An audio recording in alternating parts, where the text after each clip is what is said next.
Continuamos con más información. Como ya le hemos anunciado, se encuentra con nosotros Marcela Guaita, viceministra de la Mujer. Vamos a hablar de esta guía técnica para el aborto terapéutico. Gracias por estar con nosotros en Primera a las 12. ¿Qué tal? Buenas tardes.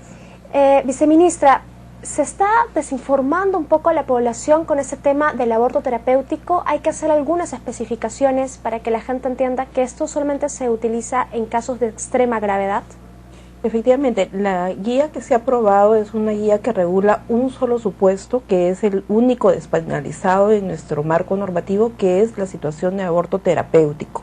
El aborto terapéutico se da cuando está en riesgo la vida de la madre o un riesgo grave y permanente de su salud.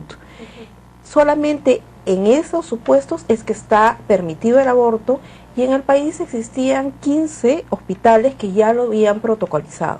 Lo que hace esta guía es poner una norma nacional que permite que en todos los hospitales y clínicas se establezca cuál es el procedimiento de algo que es legal en el país desde 1924. Esta es una ley que ya tiene 90 años y que no se tenía, digamos, una guía que dé por sentado una buena aplicación. Efectivamente, no había una guía técnica, que por eso su nombre es una guía técnica, que establezca en qué supuestos estrictamente se tienen que aplicar. El Código Penal solamente establece que en este supuesto de riesgo de la vida o grave salud de la madre se autoriza a interrumpir un embarazo. En 1924, por ejemplo, no había los adelantos técnicos que ahora existen, y por eso es importante establecer el protocolo para que en aquellos hospitales donde no estaba regulado se establezcan supuestos que les permitan a los médicos saber qué sí está permitido y qué no está permitido. Ahora, justamente habían voces, ¿no?, desde la política que decían que estaban en desacuerdo. Por ejemplo, Lourdes Flores Nano decía que estaba en desacuerdo porque ya desde 1924 ahora la medicina ha avanzado y había la posibilidad de salvar a la madre y al niño. Estamos absolutamente de acuerdo, la medicina ha avanzado, sin embargo, son los profesionales, las sociedades técnicas que saben mejor que nosotros, que somos ciudadanas y ciudadanos y que no tenemos la expertise técnica, que todavía existen supuestos en donde ponen en riesgo la vida de la madre. Aquí de lo que se trata es tratar de salvar a ambas vidas, a la madre y la vida potencial de la criatura. Sin embargo, hay situaciones dramáticas que nadie quiere, en donde hay que tomar decisiones, y estas decisiones tienen que ser por parte de la mujer voluntarias y por parte de las médicas, los médicos, ajustadas a un procedimiento técnico, que es para lo que se saca esta guía. Ahora, este aborto terapéutico se da hasta las 22 semanas. La madre tiene la posibilidad de decidir, por ejemplo, que su hijo viva en vez de ella. Efectivamente, por eso se habla de una interrupción voluntaria. La madre puede decidir sacrificar su salud permanente de por vida o sacrificar incluso su vida si es que quiere priorizar la viabilidad de su criatura. Esa es una decisión absolutamente personal. Sin embargo, también podemos pensar en mujeres que tienen otras criaturas y que en beneficio de esa protección con sus otras criaturas pudiesen tomar una decisión dramática como es la interrupción del embarazo. Por otro lado, efectivamente se establece en 22 semanas. ¿Y por qué se establece en 22 semanas? Porque la ciencia ahora permite que a partir de las 22 semanas ya no estemos hablando de interrupción de un embarazo, sino de adelantar un parto, hacer un parto prematuro. El Código Penal no establecía en qué semana tenía que darse el aborto terapéutico.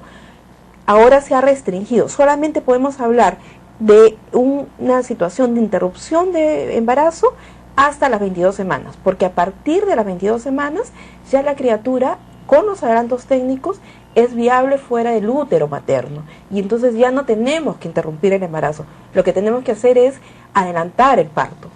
¿Cuántos casos se dan al año en nuestro país de aborto terapéutico? De acuerdo a lo que el Ministerio de Salud nos ha informado, se calcula que situaciones de ese tipo es más o menos entre 15 y 20 a nivel nacional. ¿Y estos 15 o 20 casos antes, cuando no tenían esta guía técnica, digamos, mujeres han quedado con secuelas? ¿Ha habido algún tipo de problema? Estos 15 o 20 casos al año es un cálculo del Ministerio de Salud. Y como les decía, en los casos en donde había un protocolo, los hospitales sabían o los médicos sabían a qué atenerse. En los casos en donde no había protocolo podían darse dos supuestos. Uno, que se practique sin tener exactamente en qué casos sí, en qué casos no, pero que de acuerdo a la decisión de un médico, el médico tratante, cuya mandato principal es de beneficencia y de salvar vidas, va a tomar una decisión, o en otros casos en donde no se le permita a la mujer tener acceso. Eso es lo que estaba pasando hasta el día viernes, que no se había publicado este protocolo. A partir de ahora tenemos una norma de aplicación nacional. Desde ese punto de vista, lo dicho por la ministra Carmen Omonte, ¿no?, que se está salvando una deuda histórica con las mujeres, usted también como viceministra lo reafirma. Efectivamente, porque las mujeres tenemos derecho a tomar decisiones, y el aborto terapéutico es una decisión en donde no tenemos ninguna penalidad, porque estamos salvando una vida, estamos salvando la vida de la mujer, estamos concediéndole el derecho a no sufrir consecuencias en su salud, y es una decisión, como se ha dicho acá, es una decisión absolutamente voluntaria, y eso es en lo que nosotros como ministerio tenemos que centrarnos, que se respeten los derechos de las mujeres. Cada una tomará una decisión respecto de su propia eticidad, de su propia religiosidad y de sus condiciones personales, respecto de condiciones que son dramáticas en relación con el riesgo de pérdida de la vida o riesgo grave de salud permanente en la mujer. Teniendo en cuenta que somos también un Estado laico, la ministra de la Mujer se iba a reunir, ¿no?, me imagino, para exponer todos estos argumentos a Juan Luis Cipriani, al representante de la Iglesia Católica en nuestro país. ¿Cómo debería tomarse este tema? ¿Es necesario realmente que la ministra de la Mujer vaya a hablar con Juan Luis Cipriani? A ver, la ministra ha dicho que ella es una persona que tiene una relación personal con el cardenal Cipriani, y que esa relación siempre ha sido de respeto y amabilidad, y seguramente en esa relación personal podrán conversar una y muchas veces. En relación con la política, que es esta guía, le corresponde al Ministerio de Salud, efectivamente es una política de Estado. El Ministerio de Justicia, en la conferencia de prensa, el ministro Figalo fue muy claro en decir que el Estado peruano es un Estado laico, y por lo tanto las políticas se establecen fuera de las consideraciones religiosas.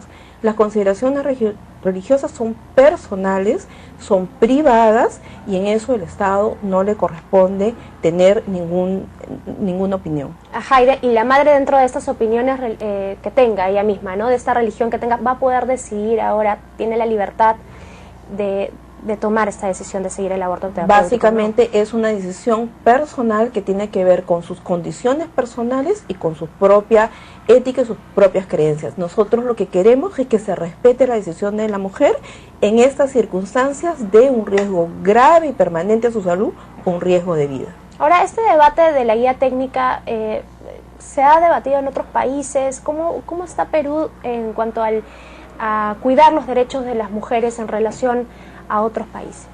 Por ejemplo, la aprobación de este protocolo era una meta del Plan Nacional de Igualdad de Género 2012-2017, es decir, todos los sectores del Estado habíamos aprobado un plan y había un consenso en que esto tenía que normarse, y se ha dado.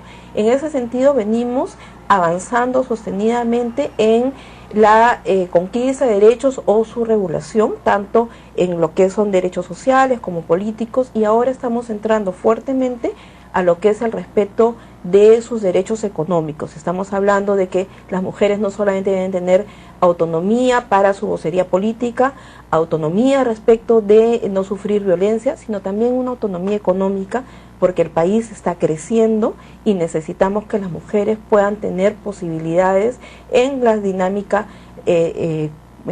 económica del país. En ese sentido, yo diría que nuestro país está cada vez en mejores condiciones para que las mujeres ejerzamos nuestros derechos. Bien, muchas gracias, viceministra, por haber venido primero a las 12. Ok, gracias a ustedes. Nosotros ahora vamos a mostrarles algunos ítems acerca del aborto terapéutico para tenerlo más en cuenta. En los casos en el que se aplica el embarazo ectópico, la gestación del feto fuera del útero, cuando la placenta se convierte en un tejido cancerígeno, por ejemplo, por malnutrición debido a vómitos constantes que no se pueden tratar, cáncer que requiera tratamiento quirúrgico, radioterapia o quimioterapia, y en caso de una deficiencia en el funcionamiento del corazón. ¿En qué otros casos se aplica? También en hipertensión arterial crónica, severa y evidencia del daño en el corazón, lesión neurológica que empeore con el embarazo cuando hay una insuficiencia del sistema inmunológico que permite contraer cualquier infección, diabetes, mielitis avanzada con daño severo del páncreas, insuficiencia respiratoria severa demostrada por una baja presión parcial de oxígeno y con patología grave. Bien, y como lo dijo la viceministra de la Mujer, la madre tiene la decisión de optar por este aborto terapéutico o continuar con su embarazo. Vamos a hacer una pausa y regresamos con más en Primero a las 12.